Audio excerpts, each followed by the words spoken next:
together is one body of Christ.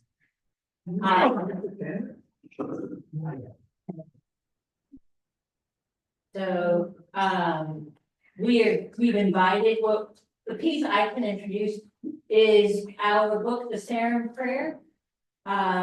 We talked about it during our Ash Wednesday service as well. It's an ancient prayer that opens us to God, that asks God to be in us and with us, which God always is. And at the same time, we have to be open to God's presence. And so it is us noticing that openness. And tonight is one way to do that. So our theme is embodying faith, embodying love. So the embodying faith part, that comes with this prayer and the devotions we'll be doing, inviting God to be in and through us. But embodying love is what our guests are here for, to talk about ways that they're already serving in the community, perhaps ways we can join in with that service. And also, one of the things we wanted to emphasize is it's not just we're helping problems, right? We're not just trying to solve a problem through volunteering or through a donation, but we're helping people. And so we're hoping that with Nelson Parker, who's the director, right, of All Souls, that we'll get to hear some stories about not just the work, but also the people being served, the whole people. And so our love is embodied in them as well. And so without further ado, come on up. And we'll have some questions, time for questions in a little bit. Good evening. I was given a few questions to answer that I'm going to share, and then I really want to get through that so I can get to your questions. That's the fun part. So, Moments of Hope Outreach, MoHope, we call it for short, exists to offer hope to those who are neighbors who are experiencing homelessness and to those that are living in poverty. We have, and I'm going to give you some flyers here afterwards, not yet, because in school you never hand that stuff because they don't pay attention to you. So we have a pantry in Hanover, out 301, just past the courthouse. Very large pantry that serves Hanover and all the surrounding counties, including the city of Richmond. We do 2 Saturday servings, one in Lakeside that gives out groceries. That just started this past June, so it's pretty small. And then we have a larger one at 601 Azalea Avenue, which is at the Light Community Church.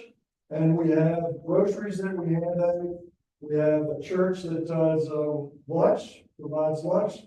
We have a bike shop. We have a clothing closet. We have a nursing station, prayer table. So it's a pretty big deal what happens there on Saturdays. Then we do something called emergency motel stays. What you might not know is there is no walk-in shelter for families with kids. If you're a single male, you can walk into the shelter. Single female, you can walk in the shelter. But if you have a kid, you got no place to go. So in that, we provide motel stays till we can bridge the gap when a bed opens at one of the family shelters. And sometimes that can take 3 to 4 weeks before that happens. The other thing is we opened a resource center last May. It's coming up on a year. It's at 2908 Chamberlain Avenue, which is right at the intersection of Brooklyn Park and Chamberlain. There's a Walgreens there on the same side of the street as Walgreens, just half a block down. It's a commercial looking building.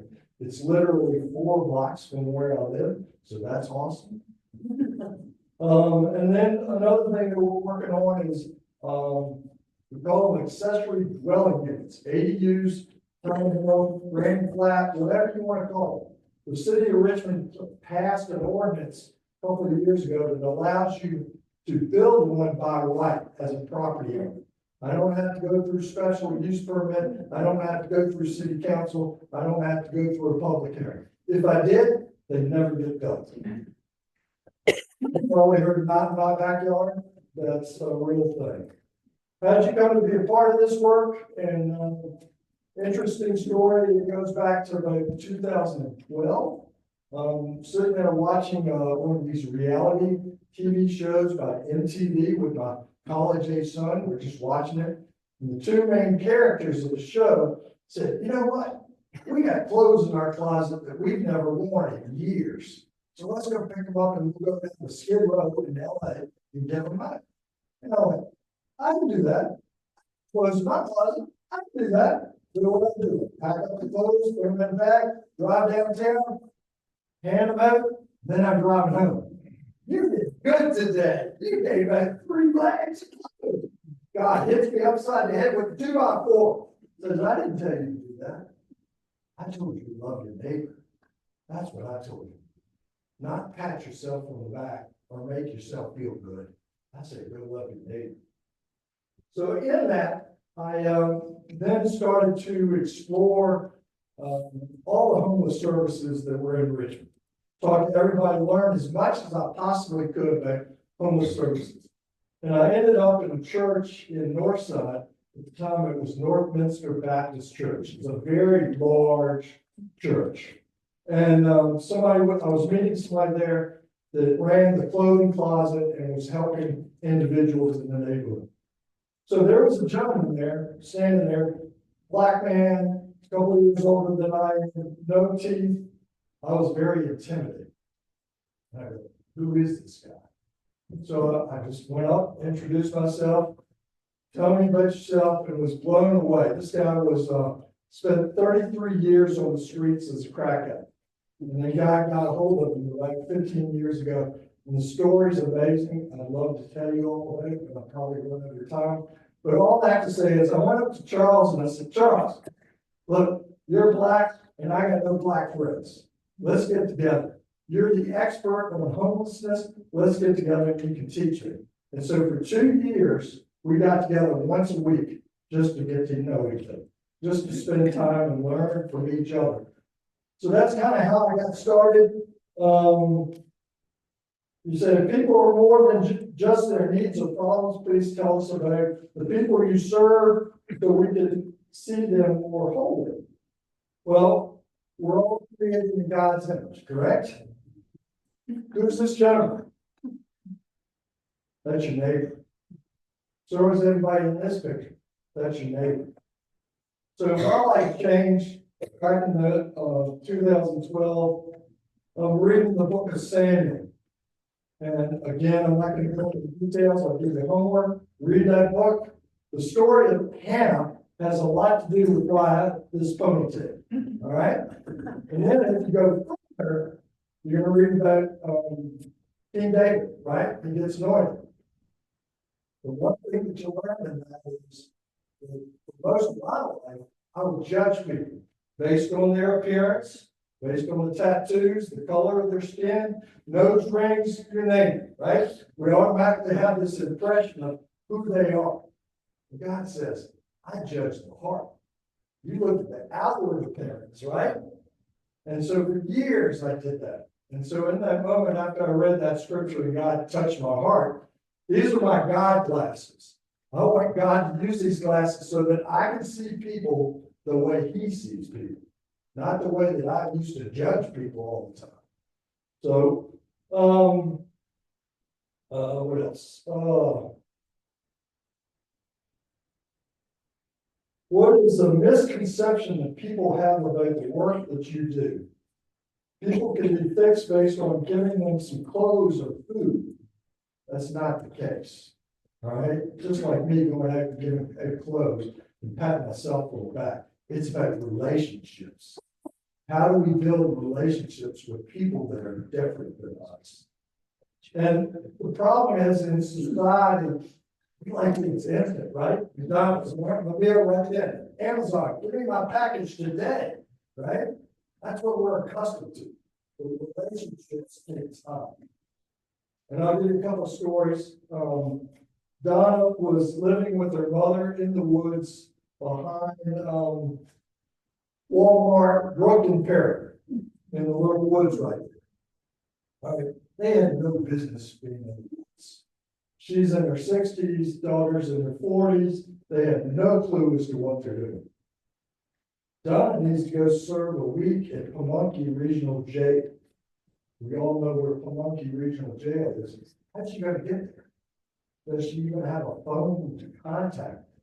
None of it. So Moments of Hope gave her a ride when it was time to go, take her to the tent. What happens to Mom? What's the plan for Mom? Well, she's gonna stay in the tent. The worst case scenario on the streets is a woman by herself in any situation. They get robbed, mugged, raped, so forth. It's horrendous. You never want to leave a woman alone on the streets if they're all hostile.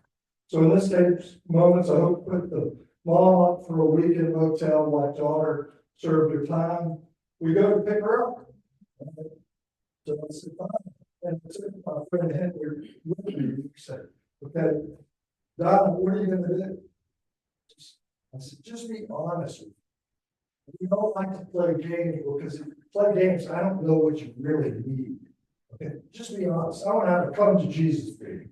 Just tell me what you really want. She goes, I just want to go back and smoke crack cocaine. I said, thank you. If that's what you want to do, then I know where we stand. Okay, but come to us when you're ready. So every week that I would see Donna, whether it was at the Saturday servings or running around in that particular area of town, I go, Donna, you ready? You want to go to rehab? Nope. Next week, Donna, you want to go to rehab? Nope. This went on for 10 months. And then finally, one evening, she called and said, I'm ready. But okay, Henry and I went to pick her up and took her to the healing place, which is on South Side. The other story is Henry. Amazing story. Unfortunately, a very close friend of mine, he passed away a couple of weeks ago. 2 or 3 years older than I am. I'm 6, will be 66 at the end of life. He was 68, I believe.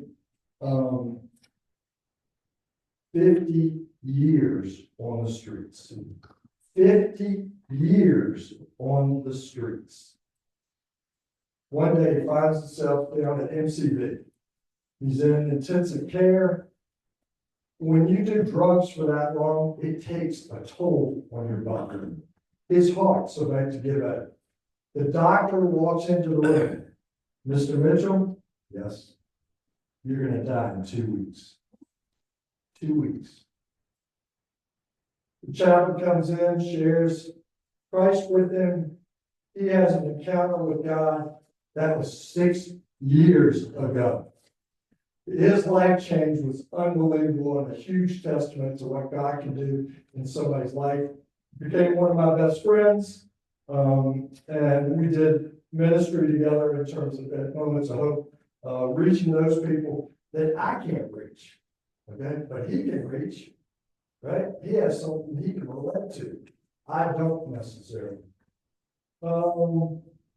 Last question, and then I get your questions. How can we, community members support the work that you do? Number one, pray, right? That's the best thing we can do is just pray. Number two, we have opportunities, crazy opportunities.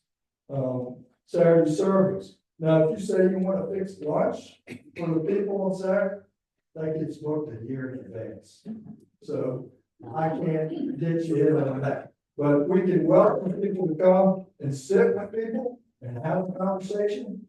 You won't believe what can happen if you're sitting across the table, complete stranger, and just get to know them.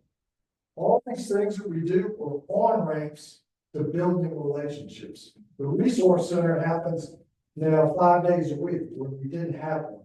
So now everything can point to that resource center and we can build relationships there. An example is James was came to us at the end of December. We do something called Room in the Inn. We allow everybody an opportunity to spend Christmas Eve and Christmas night in a motel. All right, and anybody who wants it, we'll put them up for those 2 nights. Met James there, and then James started coming to the resource center. He'd show up, get on the computer, get a cup of coffee, go to the bathroom, just hang out, whatever. And it wasn't until 2 months that one of our volunteers asked the question, James, do you have Medicaid? Yes, I do. You do? Now the next question is, do you have substance use disorder or do you have mental illness of any type? Yes, I got mental illness. Okay. So now we can connect him with different service providers. Sure enough, like 3 days later, he got connected with Bright Futures. They put him up in a motel till they could find permanent housing for him, and he's going to Atlantic Outreach Group, which is just down the street, doing intensive outpatient. I saw him today at the resource center. He's 13 days clean. That's why I do what I do. All right, with that, we can do questions. If you have a question, please raise your hand. We're gonna put on this microphone so that if the recording can pick up, we're gonna share all of this on our two social media and websites so that we can share this good work farther than just this room. So, any questions?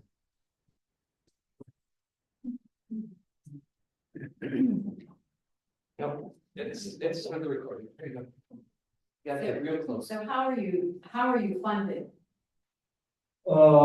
Let's see, probably You get 85% of people like yourself.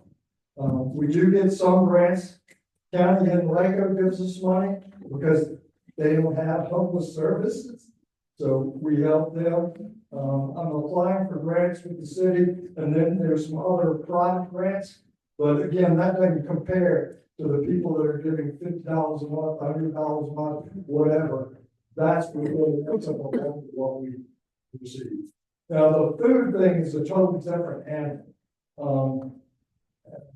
We give out about $2.5 million worth of food, and we jumped almost $1 million, I think it was 750,000 this past year because we do something called TFAP, which is a federally funded food. It includes protein. And so all you gotta do is sign up for it and you're eligible. So what we do at the pantry is far beyond just that little spot on 301. And there's other resources specifically for feeding ministries, right? Yes. Yeah, I know MSF, talked to Pat Lottie Hubert. They are tapped into all of that, and there's even like a countywide feeding. Yeah, we actually serve probably a dozen different smaller pantries, churches, whatever. They come and pick up food from us. Anybody else?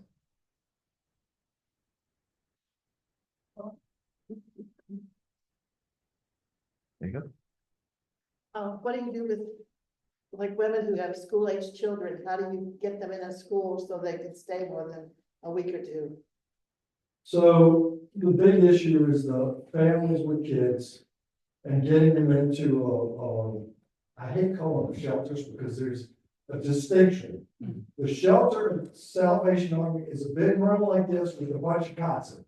That's a shelter. When you go into a family shelter, I call it more transitional housing. They have rooms for themselves, and then from there, they'll help support them with rent, deposit, that sort of thing, get a job, and then you move on. And I can tell you umpteen stories. So, I'm going to butcher this, McKenzie Bento, is that right? All right. It has to do with homeless kids. And so there is, that plays a function in how to move people along. So for example, a woman came to us a month or two ago, came from Florida. Okay, this is an interesting story. She gets on the internet and is looking for homeless family shelter. She calls Housing Families First. Do y'all do family shelters with kids? Yes, we do. Well, thank you very much. She gets in her car and drives up here thinking that she's going to get in. That doesn't happen. And so that's where we ended up putting her up for like 2 weeks, 2 or 3 weeks. Her son got into a school that was close to the shelter where she was living at, and he was special needs, so it was significant in terms of the school that they got him in. And then she has to get a job. She got a job at Richmond Public Schools. Now the next step is finding a place to live. Again, they'll pay the deposit and they'll pay the rent for 2 or 3 months. She's well on her way to being more settled than she was, but she was actually living in the car. Thank you. Any others?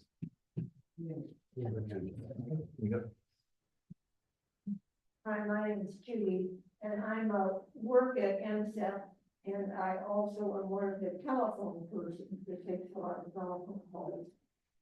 Sometimes it's so discouraging because people call and they have made many phone calls, and they're either out of money or there's whatever reason they can't help the people. So one evening I had this man call, it was getting pretty late at night, and he was telling me the story about himself, that at the present moment, he was in downtown Richmond somewhere, and he was in his car, but his car had no gas in it. And he didn't have any money to buy the gas, and hadn't had anything to eat because he didn't have any money to buy any food. And just so discouraging, and he had gone to this whole list of phone numbers, but he hadn't called no hope yet. And I gave him your telephone number. And this gentleman, no one ever does this except this gentleman, he called back the next day, he called me the next day. And he, just praised you so much. He said you came and brought gas for his car, you put the gas in the car, you took him back to wherever you did, you provided housing for him. And at the time you were helping him get his head together so that he could go out and get a job. And he was just so complimentary. I just thought we were just so fortunate to have you in my goodness. Thank you. Here's a reality. One is 90% of the people that come through our doors don't want it. They want him. Just give me whatever I want. Give me. And we're there to say, we're here when you're really ready to take that next step. Okay? Let's make an assumption that this gentleman she just shared really wants the next step. It just needs a help along the way to get pointed in the right direction. That's the best case scenario.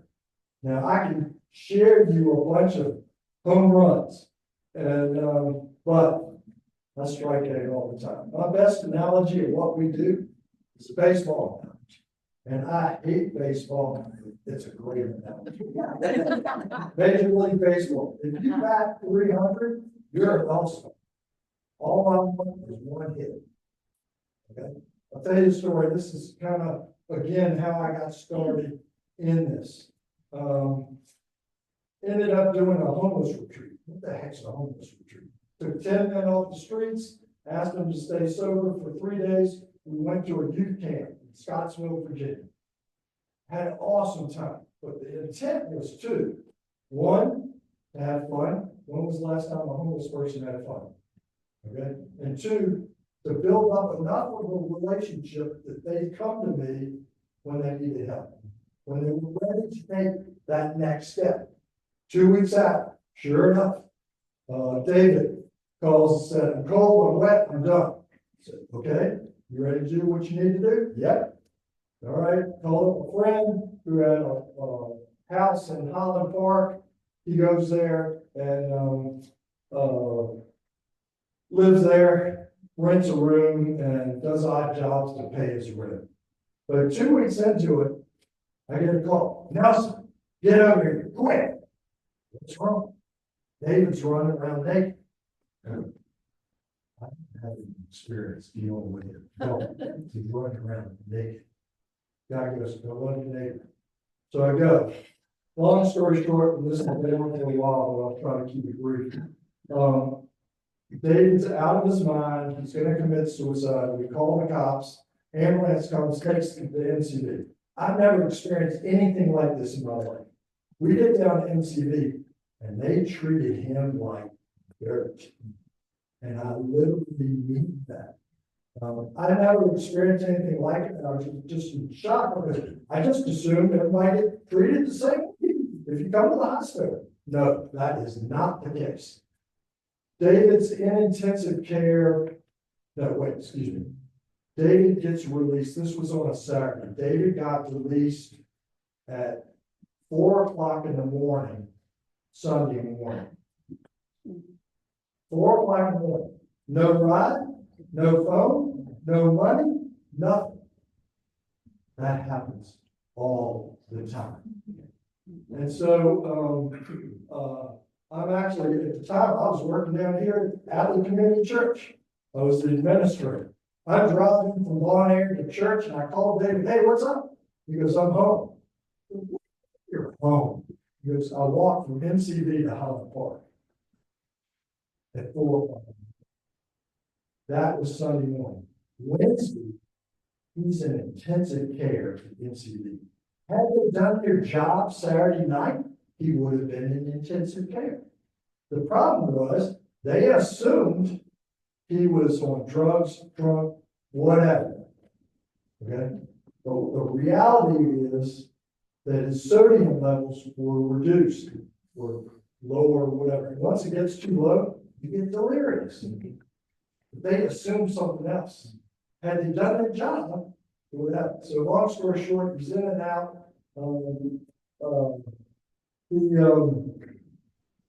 They finally, he makes me medical power of attorney because he hadn't seen his family in 15 years. All right. The doctor calls me up, says, we gotta have a meeting. We have a meeting, go in there, and they basically say, David's gonna die in 2 months. He's got cancer. And so I said, wait, have you told him? No. He goes, why haven't you told him? So I have to go in and tell David, you're gonna die in 2 months, you've got cancer. But then the kicker, we need to release him today. What? We gotta release him today. I know, you're not releasing. Yeah, no, you're not. Yeah, we got a big argument. So she says, I'll call the social worker. I said, okay, great. It's Saturday. If a social worker shows up here, there is a God. I will be praising God. Social worker shows up. Yes. And she goes, yeah, we can get him in respite care. Awesome. But we can't do anything until Monday. I go, so what? You're telling me you told him you're gonna die too much and you're gonna put him on the streets. Yep. I said, nope, this is unacceptable. So if there ever was a God, this is my moment. Call up my wife and go, hey, sweetie, would you consider shift? What? Don't be mad. Okay. So I investigate respite care, hospice care, and this, and we were living in Bon Air at the time. And I called back my wife and I said, would you take David in? And she said, yes. Never met the man. He's going to die in 2 months.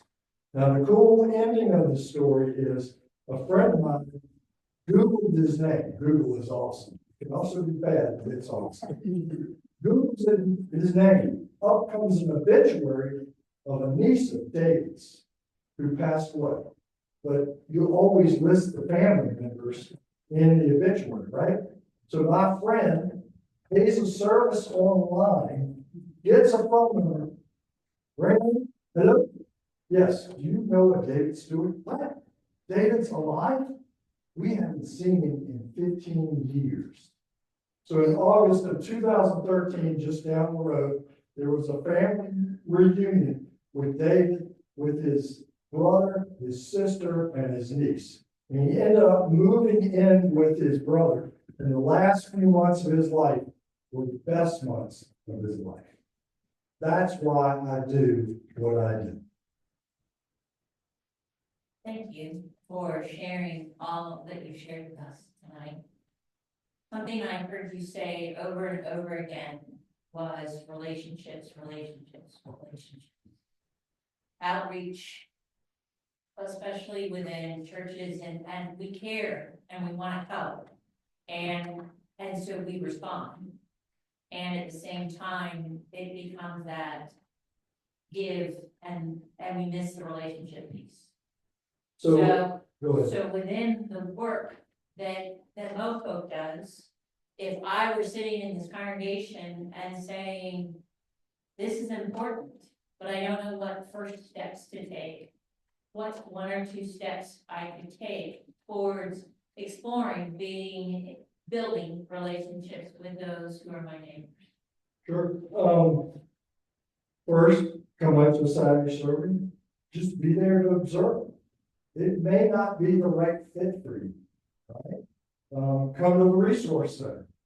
Again, because the resource center is Monday through Friday, 9 to 4, I'm either gonna get retirees or I'm gonna get, people that have very flexible schedule, and I get both.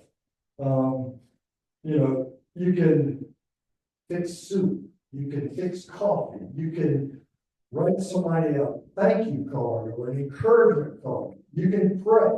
There are so many things you can do. But what I was going to say is we have people that come in asking all the time for this, that, and the other. Again, most of them don't want anything except for a free handout. That's unfortunate, but it's the reality. But what I want to do is build up enough of a relationship where they're praying with you once a week or whatever, that when you're ready, you'll come. The part that you just described is we as a church want them that they want it for themselves. And that's the we struggle with that every single day. We see potential. I have an individual that moved into, I'm not sure I mentioned this. So back in 2015, I bought a house, took 3 guys off the streets, put them in a house, got them a job, and been doing it ever since. So back in the last cold spell, we had the regular shelter was full. They had overflow shelter downtown that was full. A friend of mine met a 22-year-old. I saw on your website, I forgot the lady's name that was involved with foster care. I think she was from Virginia. Yes, thank you. All right, the statistics are unbelievable. 86% of those that age out of foster care end up homelessness. Totally. Birthdays. Yeah. And so here's a 22-year-old that aged out of foster care. And he's coming to Richmond. Friend of mine sees him and she says, hey, go to Moments of Hope. We'll see what we can do. He comes into Moments of Hope. This is a fantastic story. 22 years old. Comes into Moments of Hope, and Charles, who works for me, says, hey, I got a project. I've got to go unclog a friend's drain. You want to come help? And I'll pay you some. Yeah. So Seth goes, does it, and helps. And oh, great. Meanwhile, and the washing machine at my house died. Seth over here says, I can fix it. You can fix it. He says, I got a friend. All I can do is call up on the phone and he'll walk me through it. Okay? Go fix my washing machine. Well, how's he going to get to Lowe's to get the parts? He calls up Charles. Charles takes him to Lowe's to get the parts. He fixes it. This guy, there's something about this guy. I gotta watch this guy. So we put him up in a motel. Now, motel isn't the greatest of all motels. We're not talking the Hilton, the Wyndham, or whatever. He's in the hotel and commotion happens outside his door. He opens it up and in the aisle is a guy that just passed out from ODing on fentanyl. How many 22-year-olds do you know that carry Narcan? I don't know when this kid carried Narcan and saved his life. While Seth is telling me that story at the resource center, the guy who he saved his life walked in the door and said, thanks for saving my life. So a bed opened up at my house, Seth has moved in, and now we're trying to find him a job and get him set. But again, our biggest challenge is we want it more than they do. And unfortunately, when I realize that they don't want it as much as I want it for them, I have to move on. But I'll be there when you're ready. Thank you so much. I feel like maybe